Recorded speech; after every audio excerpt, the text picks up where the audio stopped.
Olá, gente.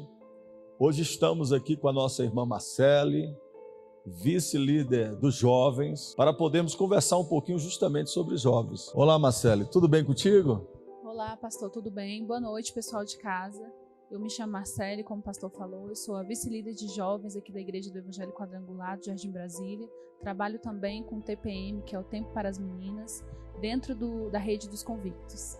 Glória a Deus. Hoje vamos falar justamente sobre jovens e vamos abordar 3 perguntas básicas, mas muito importantes para o crescimento de jovens dentro das igrejas no nosso período atual.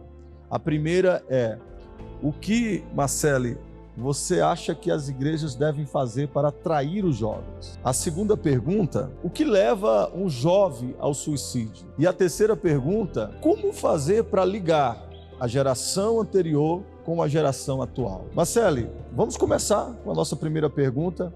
O que você acha que a igreja deve fazer para atrair os jovens? Pastor, lendo a Bíblia, nós sabemos que a Bíblia tem resposta para tudo.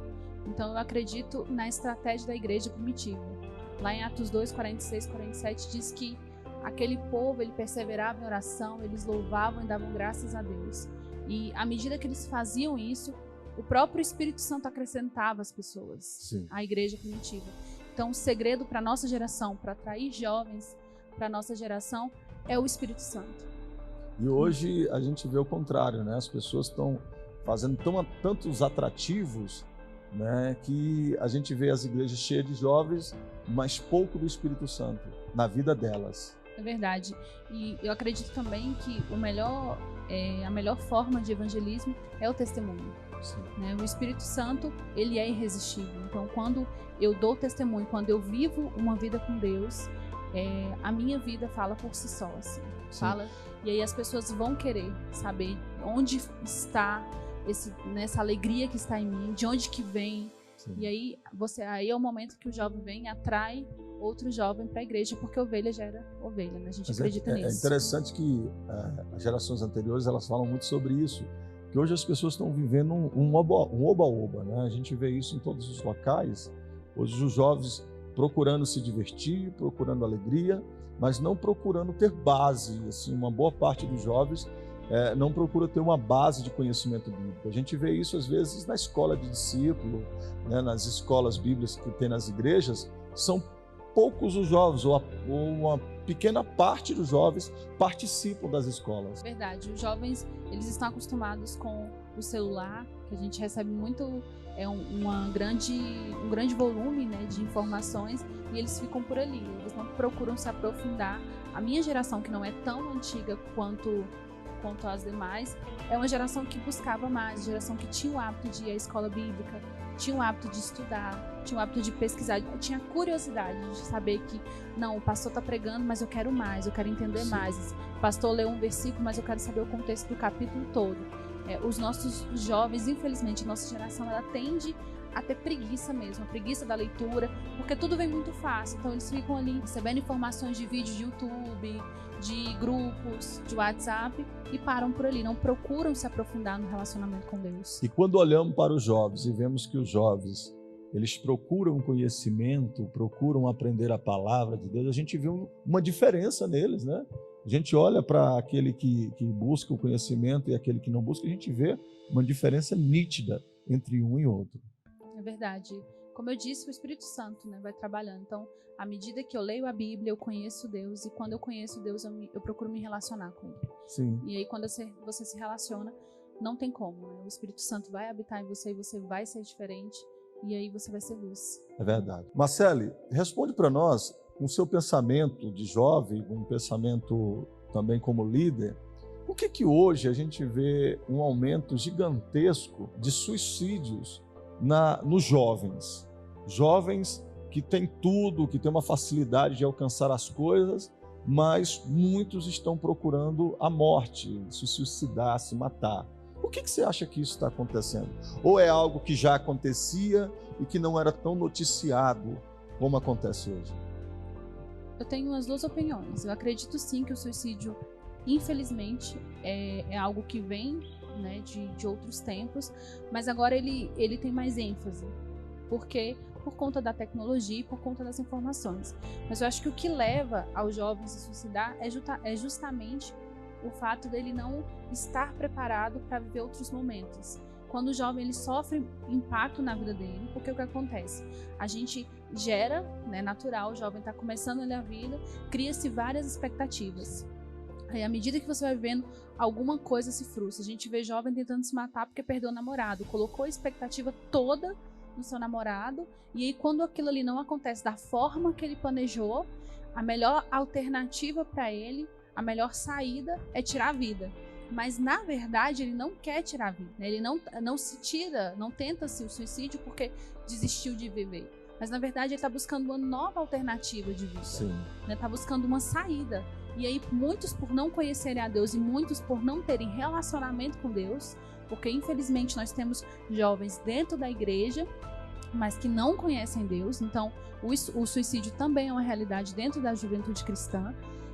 Por não ter essa base, eles buscam alternativas, infelizmente, em tentativa. Eles se mutilam, tomam remédios, usam drogas, porque também é uma tentativa de suicídio.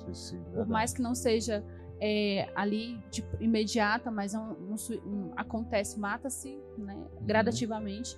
Então acontece por conta da falta de inteligência emocional, por conta do desespero, por conta da falta da base cristã, da base espiritual. Eu acredito que seja isso. E até mesmo a família, né? Às vezes a gente vê uma falta muito grande dentro de casa, né? Essa falta dos pais, da presença dos pais, acabam deixando os filhos muito com a Isso, a falta da presença dos pais acaba deixando os filhos vulneráveis. E deixando eles vulneráveis, aí vem a internet, em pensamentos, outras vozes que acabam vindo, vozes que muitas das vezes você está dentro da sua casa, você começa a ouvir. Eu vejo pessoas dizendo, pastor, sabe, hoje me deu uma raiva, uma vontade de fazer uma coisa errada. São vozes ocultas que vêm para tentar me destruir. E aí o papel dos pais, o papel cristão é muito importante para preencher esse vazio que está dentro de cada jovem. É verdade. Eu falo isso por experiência própria. Eu vivi um momento da minha vida em que saiu da minha expectativa de vida e que a minha família, a minha base com Deus e a minha família foram fundamentais para que eu saísse daquele momento. A conversa com os meus pais, a conversa aberta, eles explicarem para mim que aquilo não era o fim do mundo, que embora não fosse a melhor coisa que estivesse acontecendo, não era o fim do mundo, Sim. Que Deus estava comigo. Essas vozes vinham naturalmente na minha vida, por mais que eu orasse, por mais que eu buscasse a Deus. Tinha dias que eu queria falar, não, eu vou pegar meu carro e eu vou me jogar ali de um precipício. Você ouvia essas vozes? Ouvia várias vezes. Mas aí eu parava, eu conversava com meu pai, eu conversava com a minha mãe, falava, tô ouvindo alguma coisa aqui, e não, vamos sentar, vamos conversar. Então, assim, a família, ela é fundamental. Assim, eles perceberam ali naquele momento que eu estava vulnerável, que aquela situação que eu passei me deixou vulnerável, e aí eles começaram a me apoiar mais, a me acompanhar de perto, embora eu tinha 24 anos na época, e os meus pais me tratavam como criança mesmo, estava dentro do quarto sozinha, porta aberta. O que está acontecendo? Foi um momento difícil, foi um momento de vulnerabilidade na minha vida, mas que eu venci graças a Deus e graças ao acompanhamento da minha família, dos meus pais, das minhas irmãs. E detalhe, você já era cristã, é isso? Você já estava na igreja. Exatamente. Você está vendo, jovem, você que está nos ouvindo nesse momento, a importância porque a mesma coisa que aconteceu com a nossa irmã Marcela, talvez está acontecendo com você nesse exato momento. Essa solidão, ouvindo vozes para você fazer coisas erradas, coisas contrárias. E aí chega aquele momento, pastor, mas eu não tenho uma família como a Marcela tinha, de poder estar próximo de mim. Talvez você não tenha uma família, mas eu quero dizer para você que você pode ter uma igreja, que pode cuidar de você, te orientar e te guiar para que você venha superar. Eu acredito que, Marcela, você conseguiu superar. Sim, graças a Deus. E eu também, eu não citei, mas eu tive o acompanhamento da minha célula. Nesse momento, foi o momento em que minha célula atuou, assim, os meus líderes de célula atuaram muito forte assim, na minha vida. Sim. A célula passou a ser na minha casa, justamente para eu não ter desculpa para não participar. Foi uma estratégia da minha mãe junto com o meu líder.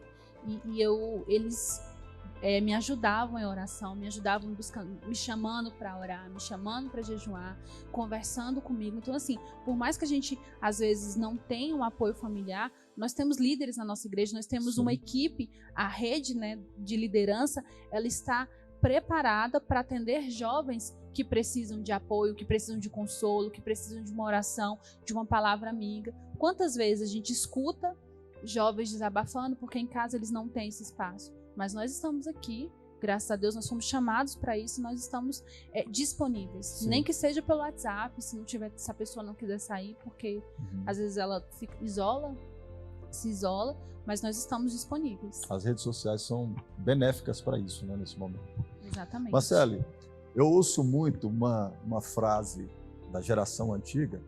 Eles sempre falam assim: essa geração é uma geração Nutella, é uma geração que tem tudo fácil, é uma geração que não sabe valorizar as coisas.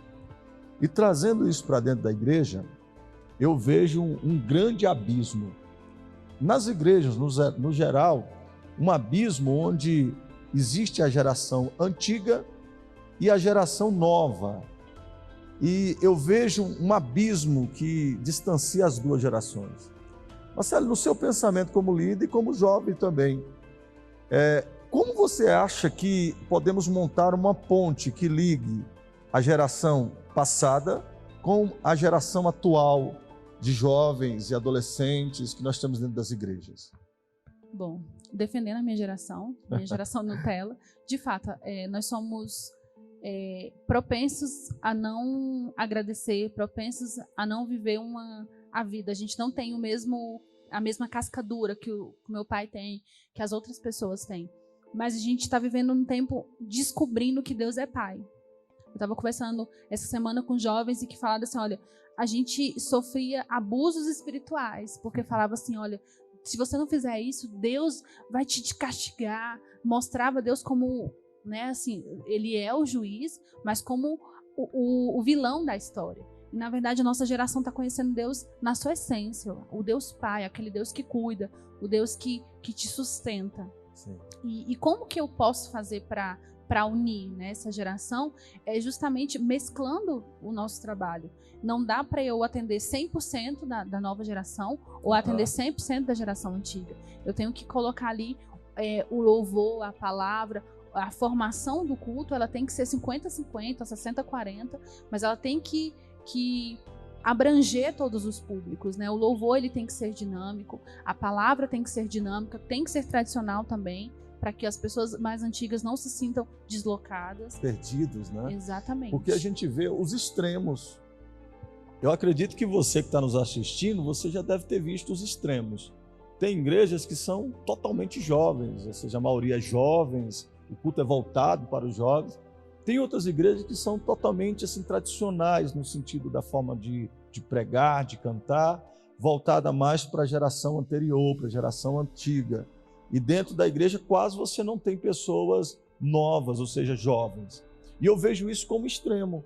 E você falou de algo interessante, a igreja ela tem que trabalhar de uma forma onde que possa mesclar, né? Um trabalho onde que não jogue fora nem o jovem e nem a geração anterior, os mais velhos. E essa é uma dinâmica na igreja que precisa ser utilizado, porque às vezes até as pessoas que visitam a igreja não entendem. Por exemplo, quando canta-se um hino, os mais velhos acham que o culto tem que ser voltado com esse pessoal para outra geração. Os mais novos, não, tem que ser para a nossa geração. E se esquece que a igreja tem que estar mesclada, onde que os louvores possam ser proporcionais para os dois, a pregação seja dinâmica, mas proporcional para os dois. É muito interessante o que você falou. Te agradeço de todo o coração, obrigado por você ter vindo, foi momentos muito importantes. Eu que agradeço, pastor, pela oportunidade. Eu quero aproveitar aqui o ensejo e para convidar você, jovem que está nos assistindo. Nós temos culto todo sábado, nós temos culto convictos às 20 horas. Venham, participem. Todos estão sendo uma bênção. Eu tenho certeza que você não sairá daqui da mesma forma que você entrou, porque o Espírito Santo está neste lugar. Glória a Deus. Deixe os seus comentários, se inscreva no nosso canal para receber as notificações. Deus te abençoe, um forte abraço e até a próxima sexta-feira.